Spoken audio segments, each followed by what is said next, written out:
La vie est trop courte, commençons par le dessert. Si pour vous la pâtisserie est un mystère, vous êtes au bon endroit. Bienvenue dans l'envers du dessert.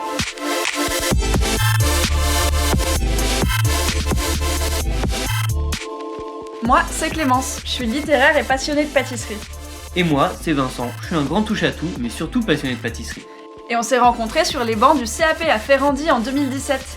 Et du coup, vu qu'on discute beaucoup tous les deux de gâteaux et de tout un tas de choses, on s'est dit qu'on allait vous emmener avec nous. Allez, on vous invite.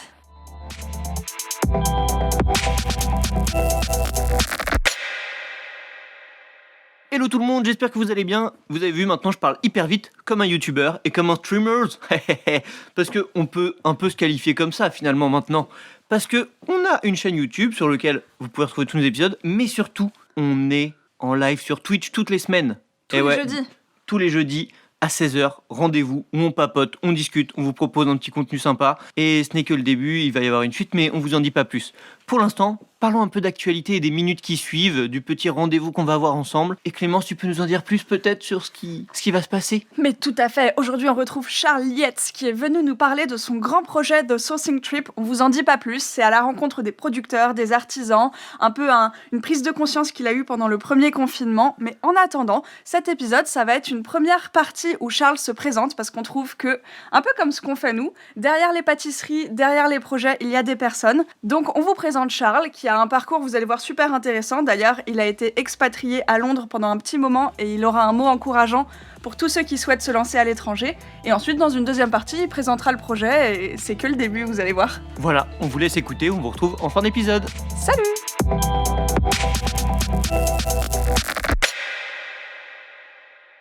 Aujourd'hui, on est avec un ami qui nous a contacté sur Instagram récemment pour nous parler d'un joli projet.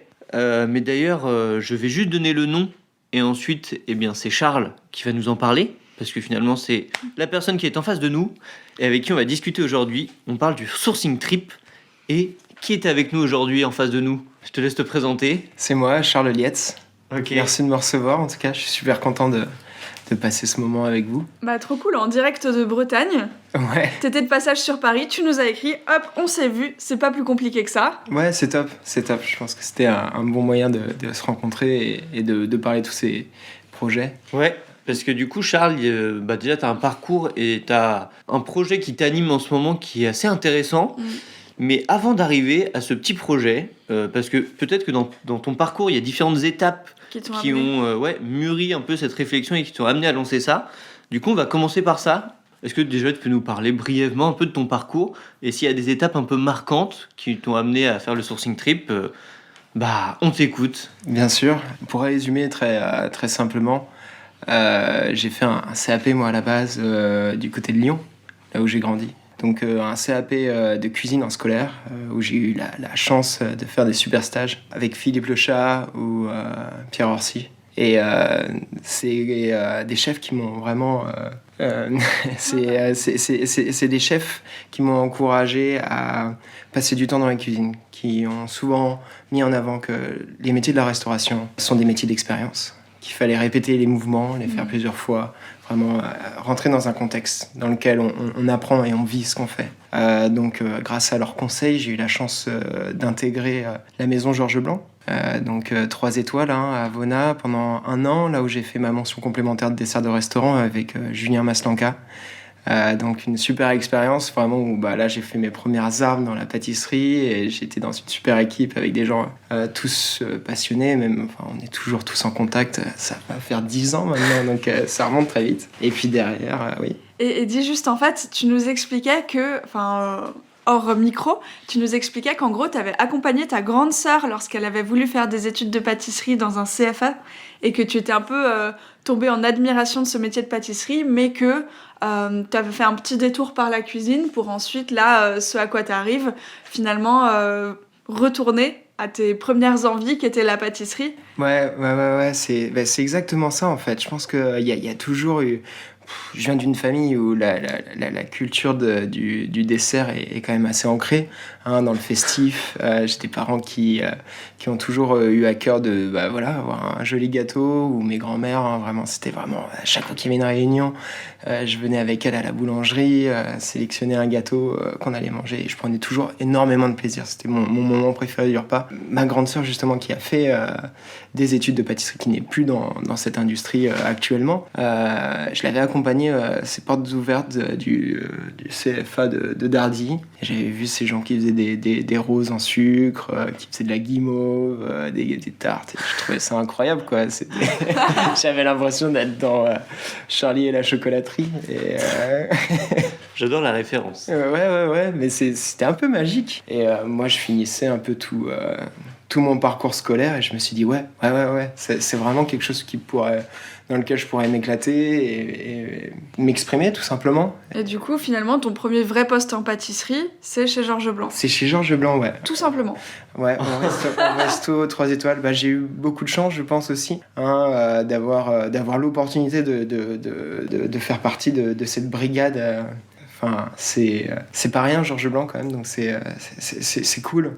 C'était vraiment cool de commencer par là. Et c'était aussi un bon moyen pour enchaîner d'autres étapes derrière, comme rencontrer François Perret et le rejoindre pendant 2 ans au Shangri-La. La fameuse montée à Paris. Et la fameuse montée à Paris, ouais. Une fois de plus, hein, Paris, moteur de la pâtisserie mondiale, je pense. Hein. Et c'était assez... C'était intense, ces 2 ans à Paris. Ouais. Je travaillais avec des gens hyper précis, hyper pointus, hein, des grands professionnels avec qui j'ai beaucoup appris.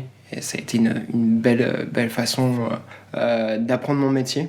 Surtout la pâtisserie de François, hein, avec toute l'équipe qui faisait partie de la brigade, tout simplement. Ça a donné ce mix où vraiment il y avait les pâtisseries du restaurant gastronomique, hein, vraiment, où on travaillait les fruits aussi bien que les légumes, ou des épices comme le wasabi. Enfin, c'était un peu fou. Derrière, il y avait le tea time, beaucoup plus classique, mais vraiment avec des gâteaux revisités, hein, un peu à la française, des petits entremets hyper pointus, et puis les différents restaurants d'hôtel. Enfin, vraiment le palace dans toute sa splendeur, où on pousse la pâtisserie à son paroxysme dans chaque point de vente, tout simplement, que ce soit de la réception, de l'hôtel, de la restauration, du service en chambre, room service. Enfin, voilà, c'est vraiment quelque chose qu'on entend à chaque fois, c'est que le Palace, au-delà d'avoir un super sourcing et de beaux produits à travailler avec des budgets plutôt conséquents, c'est surtout la variété qui plaît. C'est-à-dire que tu vas faire des petits déj, tu vas faire des goûters, tu vas faire des desserts. Maintenant, de plus en plus, tu vas aussi faire une petite partie boutique. Ouais. Parce que de plus en plus, les palaces ont ces points de vente qui sont accessibles depuis l'extérieur. Donc c'est vraiment toute une expérience et tout un univers. Et c'est hyper complet. Je me souviens même, j'ai des souvenirs très précis de ces brunchs le week-end où on partait tous mettre en avant le buffet final de toutes ces pâtisseries. Alors, il y avait vraiment de tout. On allait de la madeleine au gâteau de voyage, aux créations un peu plus spécifiques, les petites pâtisseries à déguster. Et c'est ça qui est assez jouissif quand on apprend dans un palace particulièrement, c'est que la palette, la sélection de produits est hyper variée. Et bien sûr, on bosse avec des chefs qui, eux, ont la chance de pouvoir s'exprimer sur toutes ces facettes-là, et qui essaient de dégager le meilleur d'eux-mêmes là-dedans. Et c'est une chance, hein, vraiment, c'est une chance de faire partie de ces endroits, de ces maisons. Pardon. Il y a quand même peu d'établissements qui peuvent fournir une palette aussi large en termes d'apprentissage. C'est clair que c'est hyper important et hyper formateur. Du coup, 2 ans. Ouais, 2 ans à Paris avec François. Et puis après, j'étais jeune, hein. J'avais à peine 21 ans. Oui, parce que maintenant, Charles a 50 ans. Je suis un amoureux de rugby, et c'est un peu un truc qu'on a dans la famille. Et on est parti voir un match à Cardiff du Six Nations. Donc Pays de Galles, France. Et je suis passé par Londres pendant quelques heures, et j'ai pris une claque, quoi, et je me suis dit, il faut que je parte à Londres. Mais j'adore. Ouais. Ok. En fait, c'est parti de là à la base. Trop drôle. Vraiment, les choses dans la simplicité ultime. Mais attends, on avait gagné ou perdu ce match-là ? Je crois qu'on avait perdu. On n'était pas au top à ce moment-là. Là, on y va à souffrance. Ouais, mais là, on est très belle notre équipe de France. Actuellement, ça va mieux, ouais. Ce qui est marrant, c'est qu'à chaque fois, je trouve que t'as des déclics sur des petits trucs pas prévus. C'était même pas toi, tu vois. Genre là, t'as accompagné ta sœur au CFA, t'as découvert la pâtisserie, tu passes par Londres pour aller à Cardiff, tu découvres un amour pour Londres. Enfin, à chaque fois, genre, t'as des déclics sur des choses pas forcément prévues ou pas forcément que t'avais imaginé dans tes perspectives. Tu spoil pas parce que ça va vraiment faire sens avec la suite. Bah, du coup, attends, tu vas nous raconter ce que t'as fait à Londres. C'est bien pour ça que je me suis arrêté là. Mais c'est bien relevé, hein. Belle information. C'est de l'expérience. et du coup, je débarque à Londres. J'ai eu de la chance de choper un poste au Ritz, hein, belle maison aussi de Londres, très bel hôtel. Et je parlais pas du tout anglais, donc je me suis retrouvé dans une cuisine entourée avec 15 autres pâtissiers. Il parlait pas un pet de français, juste un gars, Peter, qui m'a vraiment guidé, qui lui avait des bases en français et qui m'a aidé pendant cette traversée du désert. Tu sais pas faire, mais t'y vas. Mais j'avais envie de vivre une expérience et j'ai vécu et c'était incroyable en fait. C'était incroyable. J'y repense, je pense que les débuts ont été un peu compliqués, mais c'est pas... On n'est pas plus bête qu'un autre, tout simplement. Hein. Quand on est plongé dans un environnement, on prend des nouvelles habitudes, on apprend les choses assez rapidement, parce que finalement on est confronté un peu... c'est pas évident, donc notre façon, notre métabolisme, notre façon de penser un peu réagit d'une manière un peu différente, et ça permet de rencontrer une nouvelle culture, de découvrir des gens, une façon de s'exprimer, une façon de consommer même les produits de la pâtisserie différemment. Et puis là, en l'occurrence, t'as pas le choix. Ouais, et t'as pas le choix. Ouais. Bah, tu peux dire, c'est bon, chou blanc, je rentre en France. Ah oui, non. Mais non, en fait, c'était pas ça. Au contraire, c'est pas évident, mais on continue comme ça. Et ça se fait très bien, en fait. Ça se fait tout simplement. Et j'encourage les jeunes gens qui souhaitent et qui ont envie de partir à l'étranger, n'ayez pas peur. Même si vous étiez des quiches à l'école comme moi en langue étrangère, c'est pas un problème. Quand on est plongé dans un environnement, ça se fait simplement. Il faut juste être curieux, aller voir les gens. C'est sûr, hein, quand on est français à Londres et aller voir d'autres français, c'est jouer la facilité et on n'apprendra pas. Par contre, quand on passe du temps avec d'autres personnes, en plus, Londres, c'est la ville du monde, quoi. Il y a toutes les origines. Ouais, il y a plein de cultures qui se mélangent. Et c'est incroyable. Et elle se mélange extrêmement bien. Enfin, c'est un bonheur de vivre dans ce melting pot. Voilà. Et puis derrière, j'ai eu la chance derrière cet épisode Ritz, où vraiment c'était plutôt cool, parce que je suis tombé sur un chef qui m'a quand même laissé l'opportunité de faire pas mal de développement. Il sentait que j'avais des idées. Je pense que la phase avant Shangri-La m'avait ouvert les portes de la création et de l'imagination, parce que François est tellement complet dans sa façon de voir les choses. Hein. Bon, il était entouré d'une super équipe.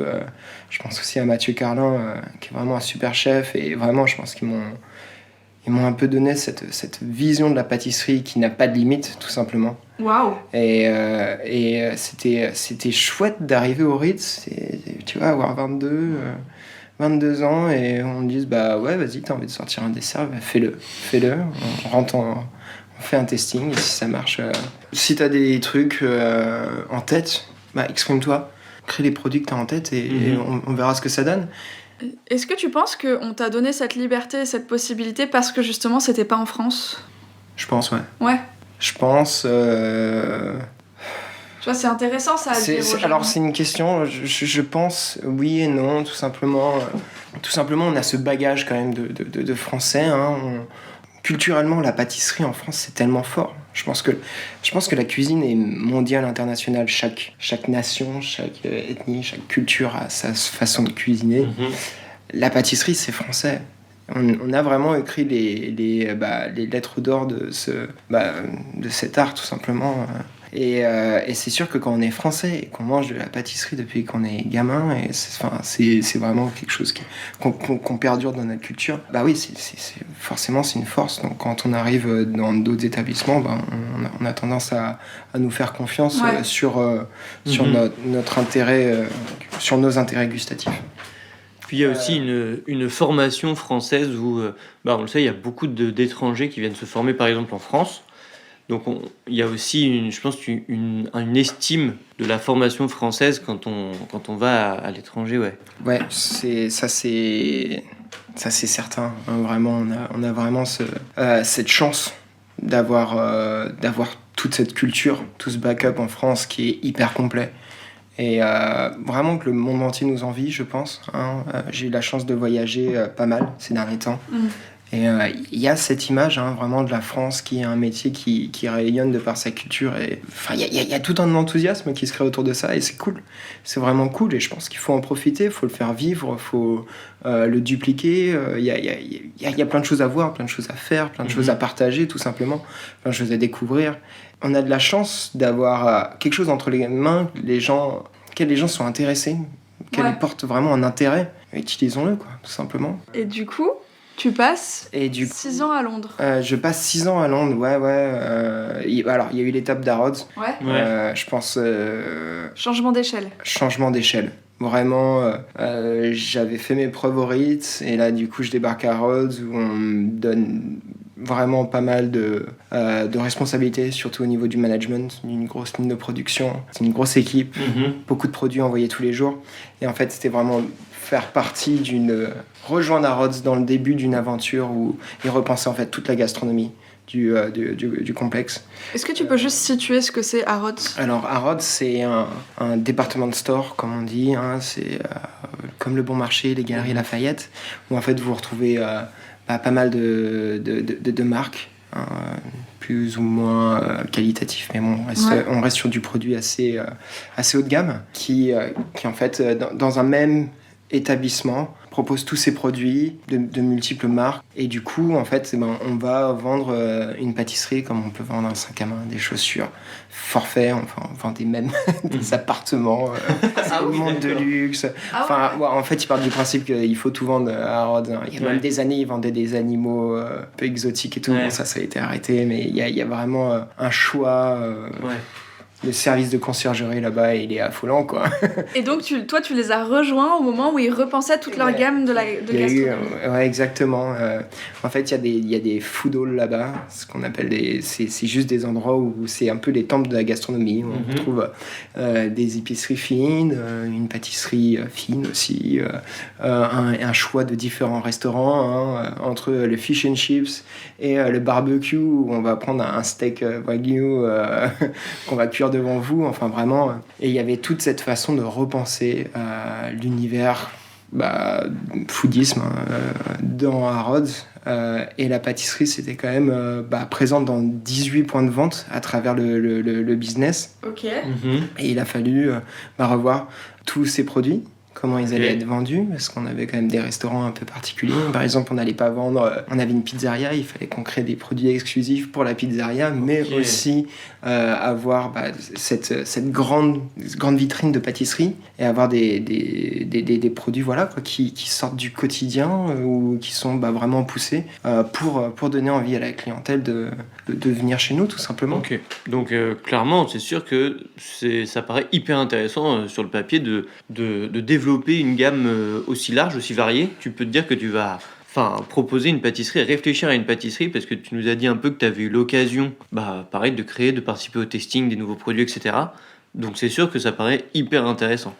C'était assez génial de faire partie de tout cet engouement, surtout qu'avant j'avais surtout bossé dans des restaurants, et là vraiment on était sur une partie boutique, vraiment.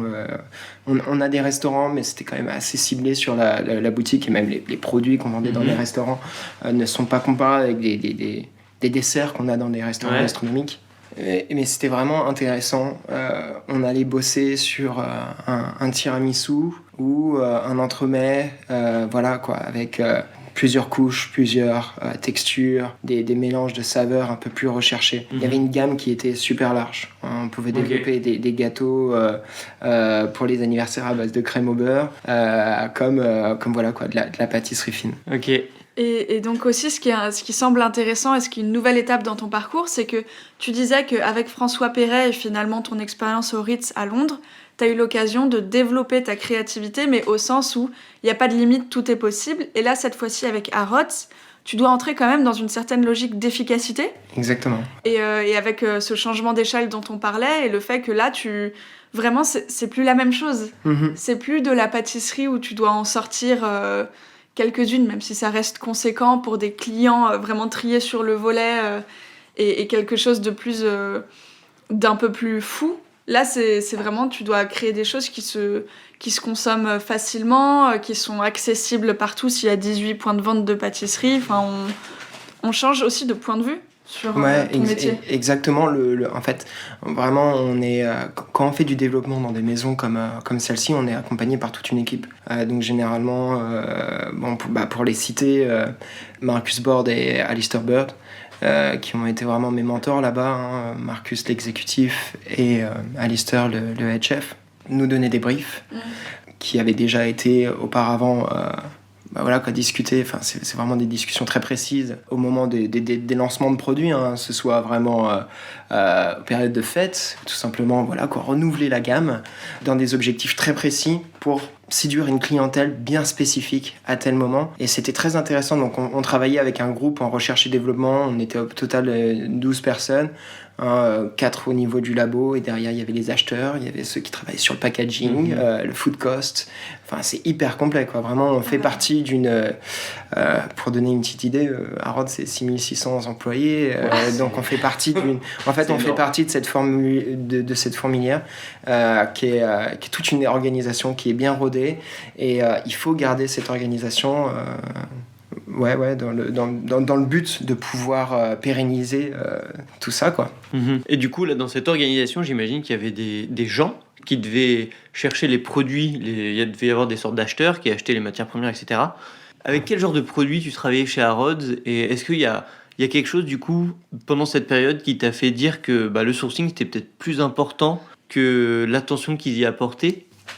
Ouais, je vois où tu veux en venir. C'est vrai qu'on en a parlé un peu avant. Quand on gère autant de matières premières, il y a forcément un intérêt. Je pense que Harrods n'est pas du tout le seul dans ce cas-là. Non, simplement, quand on brasse tellement forcément de matières premières, hein, on en redistribue. Là, on était sur les plus grosses périodes, on était quand même entre 10 et 12 000 produits par jour, pièces. Donc on est vraiment... Je vous parle des moments où il y a le plus quand même voilà, exactement, en fait, ou les week-ends, les soldes ou quoi que ce soit, quand on est vraiment dans un grand magasin, donc il y a beaucoup d'excuses pour avoir du passage, beaucoup d'occasion, merci. Et oui, du coup, même s'il y a un but qualitatif, vraiment tous les produits étaient super quali, hein, mais nous on n'avait pas spécialement cette chance de sélectionner nos produits. Et du coup, avec mon backup de restaurant gastronomique, où vraiment chaque dessert en fait s'adapte à un produit, chaque plat est une expérience où on essaie de mettre un maximum de choses en avant. Donc forcément, un producteur, un produit, une transformation. On raconte une histoire au client. Là, c'était un petit peu plus compliqué de jauger tout ça. Même en fait, faire entrer un ingrédient qu'on n'avait pas sur notre market list, c'était aussi une démarche qui était très longue, quoi. Ça pouvait prendre entre 1, 2, voire 3 mois. Ah ouais, des gros process. C'est très très long. En plus, moi je passais mes commandes sur des logiciels assez poussés, hein, qui sont utilisés dans l'industrie, normalement mécanique, hein, c'est vraiment des logiciels qu'on retrouve dans l'automobile ou dans les mondes de luxe, etc. Hein.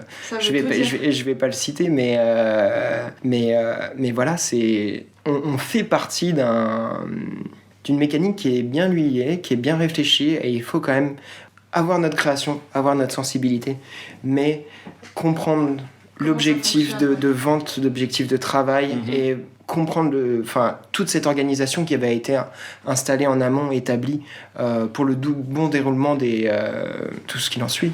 Et du coup, passer ces 6 ans à Londres, qui te fait, j'imagine, une belle expérience, mine de rien. Puis même la façon dont tu as pu en parler, on voit que sur ta création, etc., ça t'a offert de belles opportunités. Il y a quelque chose, je ne sais pas si vous avez entendu parler, qui s'appelle le Covid. ou certains disent la Covid. Ça, je vous laisse en débattre. Moi, je propose qu'on en parle. Alors déjà là, si on peut faire je veux faire un gros big up à tous mes potes de Londres qui me manquent énormément. J'ai pas pu les voir depuis bientôt le mois d'août, hein, ça fait 8-9 mois. Et j'espère retourner à Londres très très vite. Je sais qu'ils écouteront le podcast, donc voilà. C'était important pour moi. Tu leur donc en fait, avec ce qui s'est passé avec ce qui s'est passé au moment du Covid, Londres ferme, Paris ferme, le monde entier ferme. Moi j'étais dans une démarche où je voulais partir en Asie. J'avais eu la chance d'aller donner des petits cours, hein, des petites masterclass à Singapour. C'est quelque chose que je faisais aussi à Londres, hein. Il y avait en plus de mon travail à Rhodes, j'avais l'occasion de faire de multiples activités. J'ai accompagné l'équipe d'Angleterre pour la Coupe du Monde de pâtisserie. C'était super intéressant de travailler dans cette boîte en fait qui me laissait aussi le luxe de faire tout ça à côté, hein. Que ce soit de l'accompagnement un peu du consulting tout simplement à l'autre bout du monde, comme préparer des grosses compétitions. Et j'avais le souhait de partir de Londres. Malgré que tout se passait très bien, mais j'avais soif de découvrir le monde, voir d'autres choses, et je me suis lancé dans une démarche de devenir expatrié dans un pays d'Asie du Sud-Ouest. Mais le Covid est arrivé. Et je suis rentré dans ma Bretagne natale, originaire. Et j'ai consommé d'une manière différente. J'allais à la ferme tous les jours. Je connaissais les gens chez qui j'allais acheter mes produits. Je voyais les choses vraiment autrement. Et je prends toujours de plaisir à faire ça. Et donc je suis reparti à Londres pour récupérer mes affaires, pour finir mon contrat avec Harrods. Et mine de rien, la situation n'avait pas évolué avec le Covid. Et je me suis dit, c'est pas grave. Je rentre en France et là par contre j'ai vraiment besoin de passer à ce stade où je prends connaissance des gens avec qui je vais travailler, tout simplement. Vraiment, le but c'était de créer un outil de travail dans lequel je me sente bien, mais que je puisse m'exprimer tout simplement et que j'ai un contrôle, parce que ce nouveau travail que j'ai en tant que pâtissier formateur, hein, ça me saoule de parler de consulting, tout le monde il y a des consultants de partout maintenant. mais voilà, ça veut tout et rien dire, mais voilà, j'accompagne des clients sur de la formation, que ce soit des gens qui ont besoin de découvrir ou envie de découvrir la pâtisserie ou de se perfectionner, ou dans un cadre d'un examen. C'est ça, juste parce que consultant en pâtisserie, en fait, ça peut être de la formation comme ce dont tu parles, mais ça peut être aussi aider un restaurant à élaborer sa carte de dessert. Donc ça peut être faire des interventions très précises, par exemple si quelqu'un a besoin de mettre au point juste une recette, ou alors repenser toute une gamme. Enfin, ça peut être, je pense qu'il y a plein d'autres choses aussi auxquelles je pense pas. On vous renvoie d'ailleurs pour ça à l'épisode de Keiko Nagae, qui est devenue consultante en pâtisserie et qui en parle un petit peu. C'est exactement ça aussi. Suivre des clients qui ont déjà une pâtisserie qui est établie avec leurs habitudes de travail et qui cherchent juste pendant soit un moment de l'année bien précis, ou redynamiser autre chose, avoir un aspect extérieur de la pâtisserie qu'ils n'ont probablement pas. Donc c'est bien, toujours dans le partage. Et en fait, j'ai vraiment eu ce sentiment au fur et à mesure des différentes missions que j'avais fait au préalable, que connaître ces produits, c'est super important. Ça paraît évident de le dire comme ça, mais c'est vrai. Et j'avais besoin de comprendre tout ce qui se passait avant, savoir comment le produit est fait, hein, ce qu'il y avait dedans, comment il avait été transformé, créé ou transformé, quelle était la personne derrière aussi, hein, c'est super important. La traçabilité, c'est, je pense, un sujet qui est d'actualité. J'encourage un maximum les gens à se pencher sur la question. J'ai pas envie que les chocolats que j'utilise, j'ai vraiment pas envie qu'un jour je fasse un gâteau au chocolat et au final je retrouve 6 mois après que les fèves de cacao qui avaient été utilisées pour faire mon chocolat avaient été ramassées par des enfants. Ça, c'est quelque chose. On fait des gâteaux, on sauve pas des vies. Il faut redescendre un peu, penser à tout l'aspect humain qu'il y a derrière. C'est primordial, quoi. On peut pas se permettre de vendre un produit ou le conseiller aux gens, parce que les gens sont sensibles à toute cette démarche, justement. Pourquoi on utilise ce produit ? Les gens ont tendance à répéter ce qu'on fait.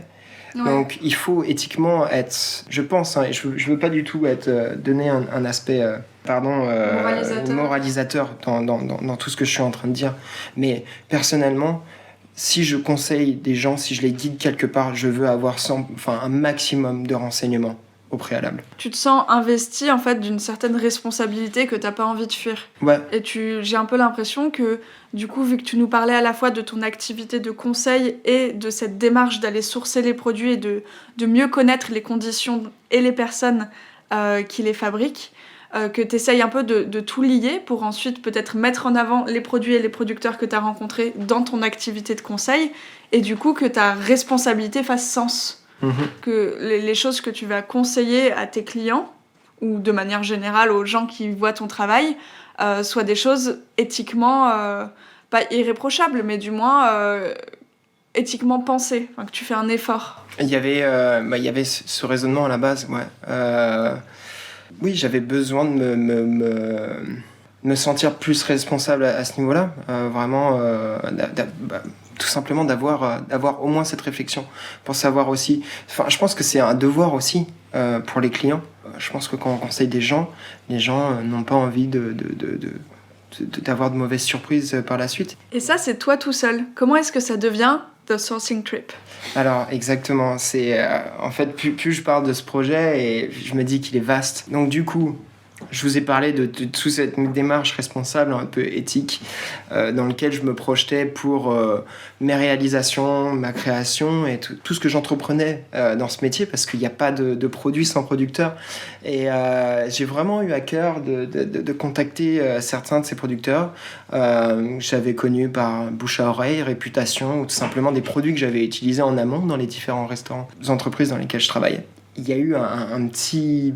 Il s'est passé quelque chose. Au moment où on prend notre temps, perso, on va rencontrer quelqu'un qui est au moins aussi passionné de nous, qui lui aussi a des soucis, voilà, mais qui malheureusement... qui, quoi qu'il arrive, perdure pour faire vivre son exploitation, pour pérenniser une activité, souvent des traditions ancestrales. Il y a des artisans qui drainent une activité qui a été pérennisée pendant des générations. J'utilise beaucoup le mot pérenniser. Mais voilà, il y a toute cette mise en avant qui est hyper importante, et il faut comprendre, en fait, il y a vraiment l'envie de se mettre à la place du producteur. Ouais, exactement. En fait, nous, du coup, c'est trop intéressant cette conversation parce qu'on a déjà rencontré quelques producteurs. Et une des choses qui, pour moi, sont les plus intéressantes dans ces rencontres, c'est de comprendre... Donc toi, tu arrives avec ta problématique de pâtissier, tes problématiques de pâtissier, donc tes impératifs. Par exemple, il faut que mon produit soit calibré, il faut qu'il soit d'une qualité égale, régulière. Et en fait, tu arrives chez le producteur et tu comprends ses propres problématiques. Et par exemple, un truc tout bête, mais... Je crois que c'est Hervé Lausier qui nous expliquait pourquoi il pouvait pas tout de suite passer en bio. Et il disait le bio c'est bien, mais moi mes problématiques c'est par exemple ce nuisible. Et il y en a tellement. Et en fait, du coup, de cette rencontre des problématiques, c'est l'humanité. Ouais. Et c'est ça qui te permet... Mais c'est ça, c'est que derrière chaque artisan, chaque producteur, il y a tout un monde, et il y a une vie. Enfin, il y a leur vie, tout simplement. Nous, on fait des gâteaux parce que c'est notre passion, c'est notre métier. Mais eux, ils ont aussi tout cet aspect-là derrière eux. Et comprendre un peu la manière dont ils évoluent, et malgré toutes ces complications, comment ils arrivent à produire des produits qui sont excellents, souvent irréprochables, mais aussi qui est sont éthiquement irréprochables. C'est hyper intéressant, c'est galvanisant pour derrière la création, pour la mise en avant. Et au final, c'est une expérience qu'on a envie de partager avec les autres, sans but. Voilà, j'ai pas envie du tout de rentrer dans une histoire de business, de faire ça pour de l'argent. Ça me paraît juste normal de rencontrer quelqu'un qui s'implique dans ce qu'il fait. Ouais. En fait, toi, t'as eu cette découverte un peu pendant ton passage en Bretagne, où tu dis t'es passé dans des fermes, du coup t'as réalisé ça qui a eu pareil un peu un déclic sur toi c'est vrai qu'il y a une vraie personne derrière tous ces produits, etc. Et du coup, avec le Sourcing Trip, tu essayes de montrer ça, d'exposer ça, un peu la vie un peu d'un producteur, le quotidien, etc., pour que peut-être les gens aient déjà une meilleure visibilité sur comment peut-être son produit, etc., et réalisent aussi ce que toi, tu as pu réaliser, en fait. Ouais, c'est ça. Et je pense que c'est aussi à notre petite échelle, je pense qu'il y a vraiment des habitudes de consommation qu'il faut soit changer, soit voilà quoi, revoir. Et à notre petit niveau aussi, on encourage les gens à rentrer dans cette démarche, dans cette réflexion. Pourquoi consommer un produit qui malheureusement parfois est un peu plus cher? Quel est le sens vraiment? Qu'est-ce qu'il y a derrière? Comment ça se passe? Enfin voilà, c'est vraiment... En fait, ce projet, il en est aussi que à ses débuts et on a vraiment super hâte de voir la suite. Mais est-ce que là, tu voulais juste pour donner une idée aux gens et puis parce que je pense qu'on en reparlera plus tard quand tu auras de nouveaux projets et que tu auras un peu plus avancé. Mais est-ce que pour l'instant, tu veux juste citer quelques-uns des producteurs que tu as rencontrés pour qu'on voit un petit peu quel genre de gens tu vas rencontrer? Bien sûr. Alors, c'est un projet qu'on a commencé il y a 8 mois. On a rencontré au moins une dizaine de... Tu dis on? Oui. Alors, je dis on parce que je me suis associé dans cette aventure avec Margot Bass, qui est une pote de Londres à la base, qui bosse dans le journalisme et qui m'aide vraiment à rédiger, en fait, tous ces petits articles qu'on fait sur les artisans dans le but de les partager, de les mettre en avant et de raconter des histoires sur la rencontre avec les artisans, les producteurs ou tous ces gens en fait qui ont un sens avec mon métier de pâtissier, notre métier de pâtissier tout simplement. Et juste, ces articles, on peut les retrouver sur votre site? Ouais, c'est ça. Vous pouvez les retrouver pour l'instant sur l'Instagram. On a aussi créé un Facebook un groupe Facebook dans le but justement que les gens puissent interagir avec nous. Ah, super. Ouais, il y a vraiment toute une idée de... Bah voilà quoi. Nous, on a cette démarche. Et je pense qu'il y a beaucoup de gens qui font ce qu'on fait. Hein. On n'a rien inventé, clairement. Mais plus il y aura de personnes à faire du sourcing, plus tous ces petits producteurs seront mis en avant. Voilà, ils ont des conditions de vie qui leur permettent de continuer à exploiter, pérenniser leur savoir-faire, leur tradition. Et je pense que c'est vraiment Un cercle vertueux. Un cercle vertueux, exactement. Et alors, du coup, t'as rencontré qui? Alors, on a commencé avec Romain Rabot, qui fait de la lavande supérieure. Très beau produit en Provence. Derrière, je suis allé voir mes amis Marion et Raph de Spelt, qui ont monté tout un restaurant dans leur écosystème au niveau de Tourette-sur-Loup. Là, maintenant, le très connu Amine, de la mielerie d'Amine, qui a des miels qui sont incroyables. Vraiment, j'encourage les gens à aller rencontrer ce gars. J'ai passé un super moment avec lui sur les ruchers. Toute la démarche qu'il a au niveau de sa production de miel est super intéressante. Et le produit est oufissime. Les nénettes du côté de Vannes, ça c'était vraiment top. Une chouette rencontre, des vraies valeurs humaines avec des chocolats qui sont parfaits. Les moulins Viron, une grosse entité qui est déjà assez connue, quelque chose qui est pérennisé depuis plusieurs générations, mais pareil, qui se remet en question, qui voit l'avenir et qui essaye de changer les modes de consommation. Et c'est très très intéressant la démarche qu'ils ont là-dessus. Amandine Richard qui fait de la céramique, elle fait des assiettes de ouf, uniques dans leur genre, pour chaque client. Chaque produit est vraiment unique, développé en fonction de la personnalité du client, de l'esprit que vous avez envie de créer dans votre restaurant. Dans tout ça, les producteurs de vanille de Madagascar, Ma Vanille, qui ont tout un but éthique pour le développement des fermes malgaches dans leur stratégie de distribution, tout simplement, de leur vanille, en plus, qui est vraiment délicieuse. Pareil, l'huilerie beaujolaise, les chocolats Linola, pardon.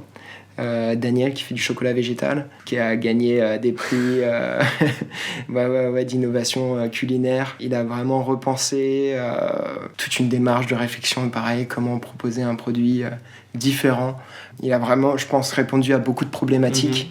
Valorisation d'une matière pauvre, pour en devenir quelque chose de complet.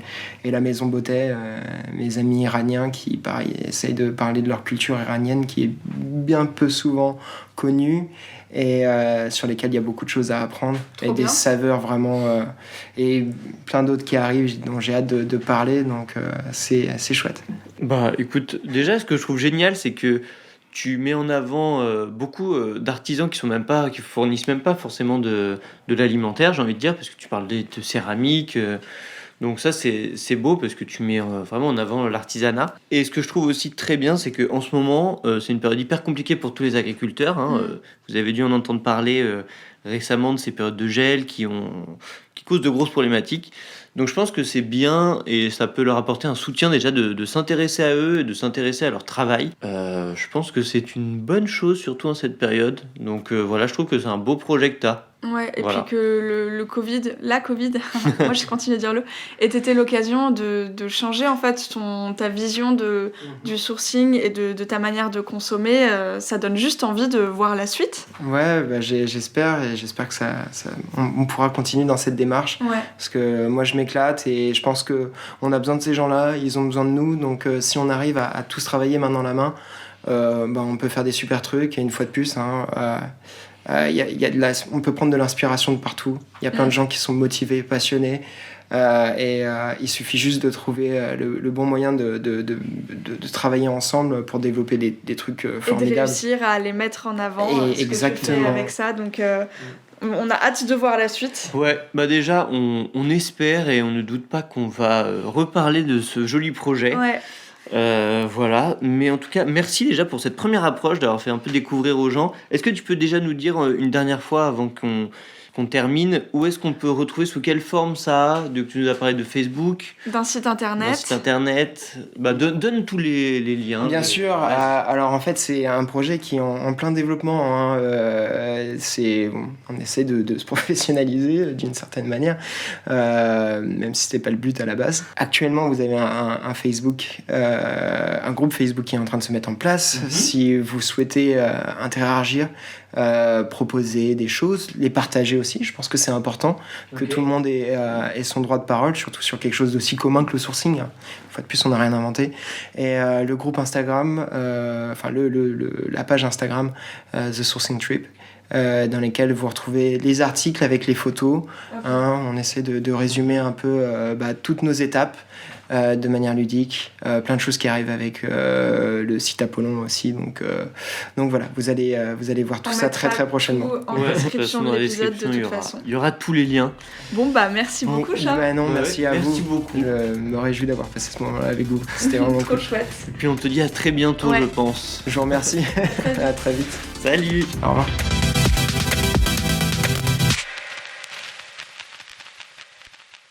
Vous avez peut-être pu entendre au fur et à mesure de nos épisodes que le sourcing produit, mine de rien, c'est quelque chose qui revient beaucoup à la bouche de tous les pâtissiers qu'on a interviewés. Du coup voilà, je pense que c'est pour ça que Charles a eu cette démarche, et nous, on le salue. Sinon, pour retrouver Charles, il vous l'a dit, mais ça se passe sur Instagram ou sur Facebook, The Sourcing Trip, et également, on aura une petite recette de sa part dès demain sur Instagram. Ce sera donc sur notre compte Instagram, l'envers-du-dessert. Par ailleurs, vous pouvez retrouver toutes les informations comme d'habitude sur notre site, l'enversdudessert.com. Vous pouvez vous y abonner à notre newsletter qui est écrite toutes les semaines par Shai, notre super stagiaire. Et on tient, pour finir, à remercier comme d'habitude 12 pour la musique et le mixage de nos épisodes. Et nous, on vous dit, on dit quoi ? On vous dit à la semaine prochaine finalement. Pas du tout, on dit à jeudi sur Twitch ! C'est vrai, donc à demain.